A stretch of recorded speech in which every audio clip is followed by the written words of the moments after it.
Hi, welcome to the fainting room.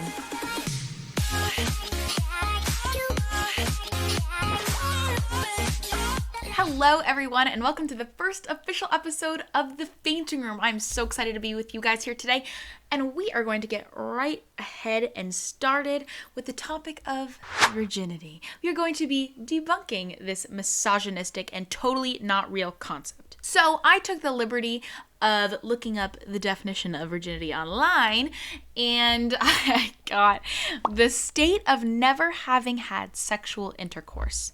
The example is, he lost his virginity in college.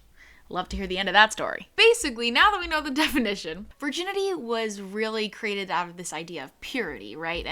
And this was highlighted in the era of the cult of domesticity. Now, this cult of domesticity is not like a bunch of Manson family members cleaning their dishes. No, that's not what it was. It was like oppressing women like that. So the cult of domesticity is actually shortened for the culture of domesticity. And this culture was really like focusing on morality and love. And it aligns with this era of sentimentalism that was occurring right around this time, 1820s, 1830s. And it lasted really up to the Civil War. Sentimentalism was like promoting morality and love. And it was in a reaction to the period of rationalism. I know, huge words. Scary. Please enjoy this 10-second clip of Nicki Minaj laughing about how she has so much money over everyone else. But I'm not going to trade my happiness for that. I'm sorry. Especially when I'm richer than them, too. Them and they men. Combined, put together.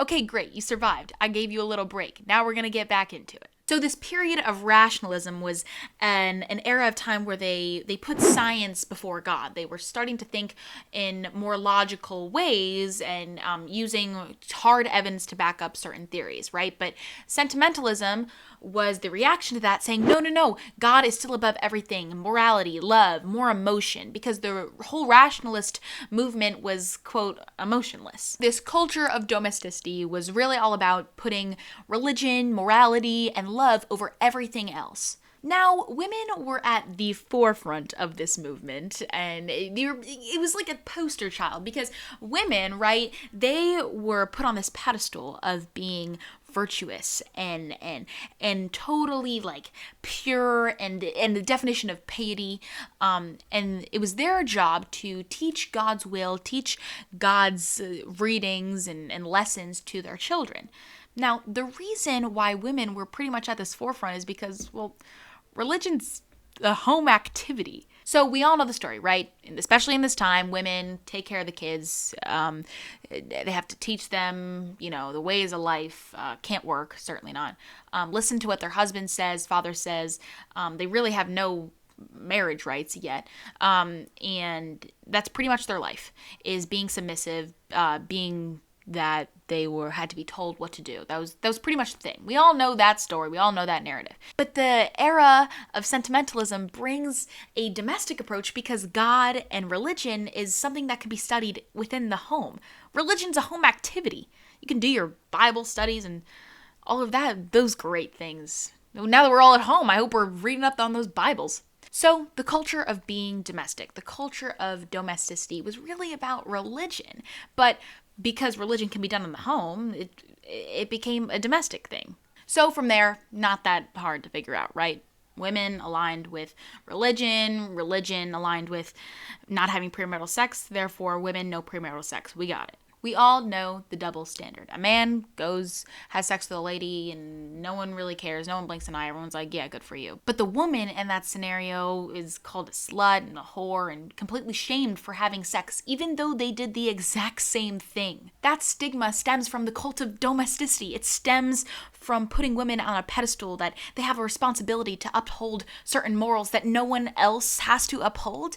In William Alcott's book, A Young Man's Guide, a large part of his beliefs stem from the idea that men should be looking to women to uphold religious morality. So we're responsible not only for our own virtue, but everyone else is surrounding us, especially the man. So this is getting a little discount crash coursey. We just quoted a book. scary. Don't worry, there's an intermission. Today, I'll be rapping one of my favorite Nicki Minaj verses while staring directly into my boyfriend's eyes.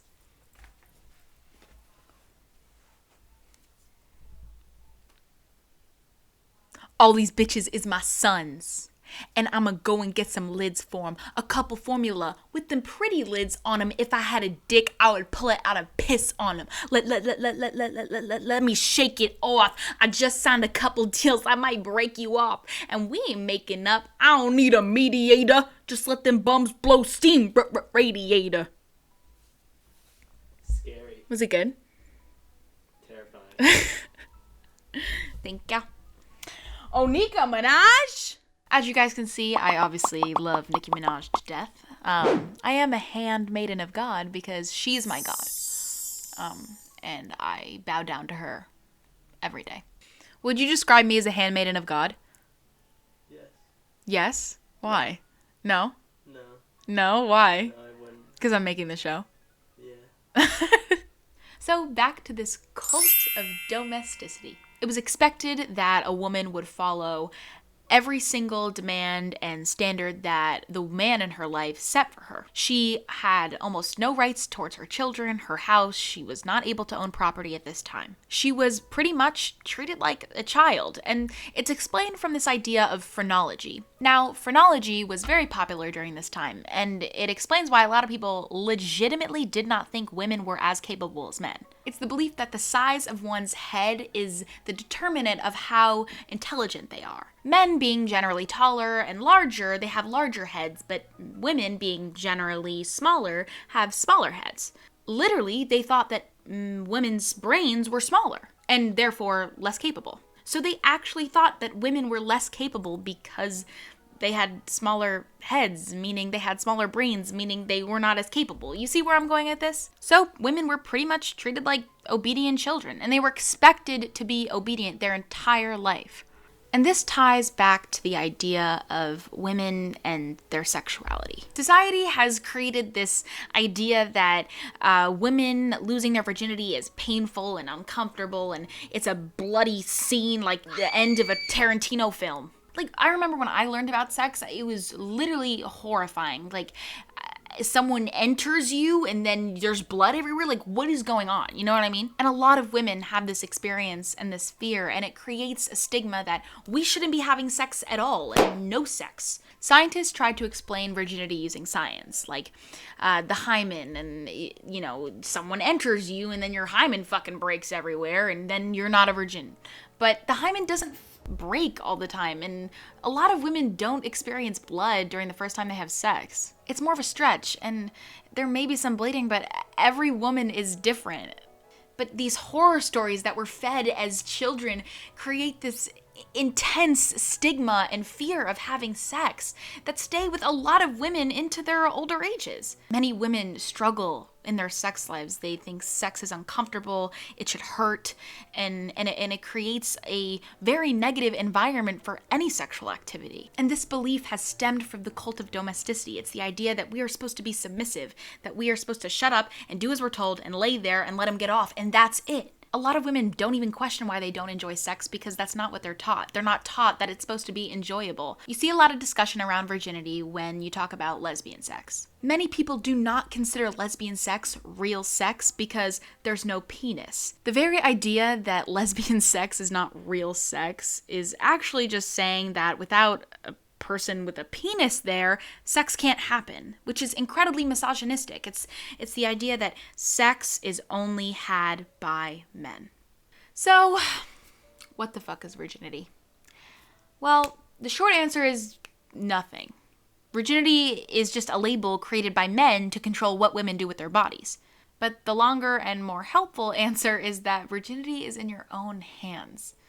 You decide when you have sex, when you don't have sex. It's your body and it's your life. People that are going to judge you based on the fact that you're a virgin, you're not a virgin, you slept with too many people, they're just insecure and ignorant. The oppressive concepts within the cult of domesticity has created large stigmas that we still see today. So it's up to us in our own fainting rooms to rebel against it and do whatever the fuck we want.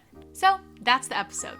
That's all on virginity. I've debunked it single-handedly. Me, and Nicki Minaj. Thank you for watching, and please tune in next week when we talk more about the politics of sex and the second wave feminist movement. With our friend Betty over here. Isn't she lovely? Well, I think that's enough causing trouble for today. Bye, guys!